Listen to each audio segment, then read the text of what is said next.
আবৃত্তি করে শোনাচ্ছি।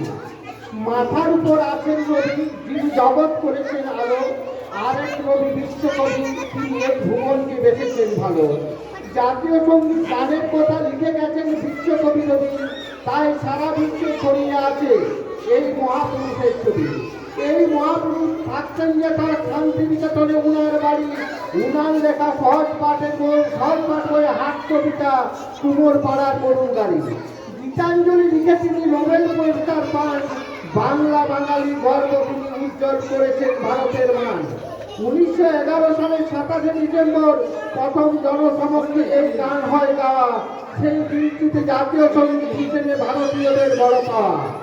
এক ফুল থেকে আরেক ফুলে মধু সংগ্রহের জন্য ঘুরে বেড়ায় ভ্রমর। হে বিশ্বকবি, হে বিশ্বগুরু, তুমি আলো রয়েছ অমর।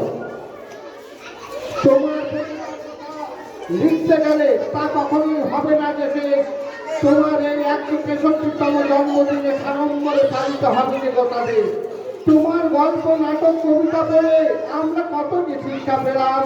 কবিগুরু, তোমার এই অমর কীর্তির জন্য আমরা তোমাকে জানাই সালাম। নমস্কার। চমৎকার চমৎকার কবিতা আবৃত্তি করে শোনালো আমাদের